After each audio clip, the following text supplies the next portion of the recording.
सुट्टीच्या दिवशी ब्रेकफास्टमध्ये इडली सांबार हा बेत बहुतेक वेळा ठरलेलाच असतो. तर इडली ज्याप्रमाणे मऊसूत जाळीदार यायला हवी, त्याचप्रमाणे सांबारचीही कन्सिस्टन्सी आणि चव अगदी परफेक्ट असायला हवी, तेव्हाच या नाश्त्याची खरी मजा येते. तर आज आपण अगदी परफेक्ट चवीचं सांबार कसं बनवायचं ते बघणार आहोत. परफेक्ट यासाठी म्हणते की आपण त्यात ज्या भाज्या घालतो त्या अगदी योग्य पद्धतीने शिजायला हव्यात आणि त्यानेच खरी सांबारची टेस्ट ही आपल्याला मिळते. लगेच रेसिपी सुरू करूयात. व्हिडिओ शेवटपर्यंत नक्की बघा. मी इथे 1 वाटी तुरीची डाळ घेतलेली आहे. तुम्हाला नुसतीच तुरीची डाळ नसेल वापरायची तर यात थोडी तुम्ही मुगाची डाळ घातलीत तरी देखील चालेल. आता ही डाळ मी 2 पाण्याने स्वच्छ धुवून घेतलेली आहे आणि 1 वाटी डाळ आपण घेतलेली, त्यासाठी 2 ते 2.5 वाटी पाणी मी इथे घालते.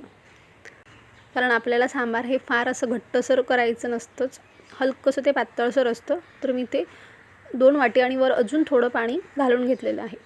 आता डाळ शिजवताना आपण इथे 2 लहान आकाराचे टोमॅटो चिरून घातलेले आहेत.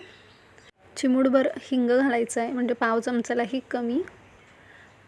पाव ते अर्धा चमचा हळद घालायची आहे आणि आता हे थोडंसं आपण ढवळून घेऊ आणि मध्यम आचेवर कुकरच्या 3 शिट्ट्या मी करून घेणार आहे. डाळ अगदी आपल्याला छान अशी शिजवून घ्यायची. तर पहिली शिट्टी मोठ्या आचेवर आणि नंतरच्या 2 शिट्ट्या आपण कमी आचेवर करून घेऊयात. आता सांबारमध्ये आपण शेवगाच्या शेंगा घालणार आहोत आणि त्या घालायच्याच आहेत, त्याने चव अगदी छान येते. तर ह्या शेंगा धुवून स्वच्छ करून घेतलेल्या आहेत आणि आता ह्या शेंगा आपण वेगळ्या अशा उकडून घेणार आहोत. कारण आहे ना, आपण डाळीसोबत बरेच जण शिजवतात तर त्या खूप गाळ होतात. आपल्याला तसं करायचं नाही आहे. आपल्याला शेंगा या वेगळ्या उकडून घ्यायच्या आहेत आणि पाण्यामध्ये थोडं मीठ घालायचं आहे. म्हणजे बऱ्याच वेळेला काय होतं, आपण सांबारमधली शेंग खातो तर ती आतून चवीला फिक्की लागते. असं मीठ घालून आपण शेंगा उकडून घेतल्यात ना की अगदी छान खारचट चव शेंगेला येते.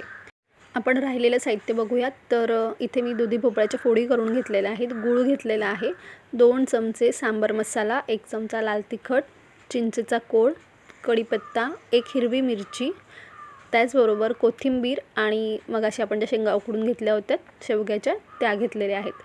कोरडे मसाले मी या चमच्याने मोजून घेतले होते, म्हणजे 2 चमचे सांबार मसाला आणि 1 चमचा लाल तिखट.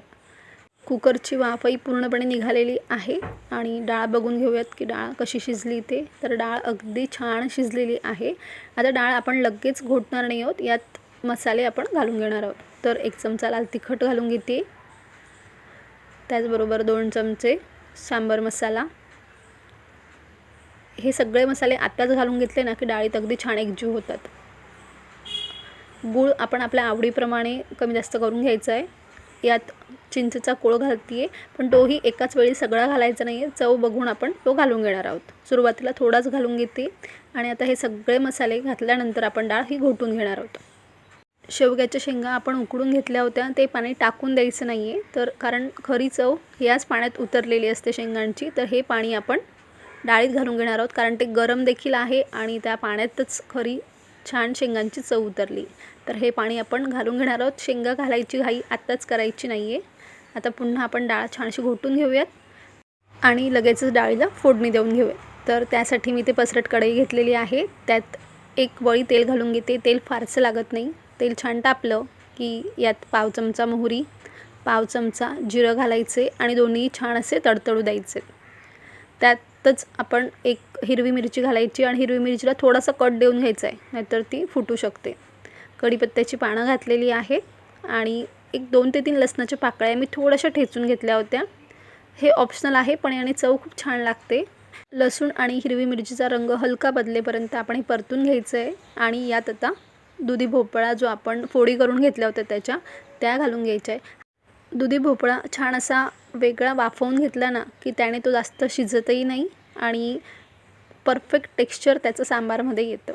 तर त्यात थोडंसं मी मीठ घालून घेतलेलं आहे आणि आता हे सगळं भोपळा हा तेलामध्ये छान परतून घ्यायचा आहे आणि यावर आपण झाकण ठेवून देणार आहोत. आणि दुधी भोपळा छान असा वाफण्यासाठी ना फार वेळ लागत नाही, ते 3 ते 4 मिनटात व्यवस्थित वाफतो आणि भाज्यांचं जे टेक्स्चर आहे सांबारमध्ये ते अगदी परफेक्ट येतं. दुधी भोपळ्याचा रंग बघा छान असा पाणीदार झालेला दिसतोय. फार अगदी मऊ शिजलेला नाही आहे, अगदी परफेक्ट असा शिजलेला आहे. यात आता घोटून घेतलेली डाळ घालून घेऊयात, कारण डाळीतच आपण सगळे कोरडे मसाले घातलेले होते, त्यामुळे आता यात काही घालण्याची गरज नाही आहे. आणि एकीकडे मी पाणी गरम करण्यासाठी ठेवून दिलं होतं आणि ते गरम पाणीच मी पुन्हा कुकरमध्ये घालून घेते, कारण आपल्याला सांबारची कन्सिस्टन्सी चेक करायची, कारण फार ते घट्ट नसावं आणि अगदीच पातळसरही नसावं. पण आपण पाण्याचा जोही वापर करणार आहोत तर गरम पाण्याचाच वापर करायचा आहे, थंड पाणी अजिबात घालायचं नाही आहे. तर मी अजून यात पाणी घालून घेते आहे, कारण खूप मला थोडं दाटसर ते वाटत होतं. आता पाणी घातल्यानंतर छानसं त्याला ढवळून घ्यायचं आहे.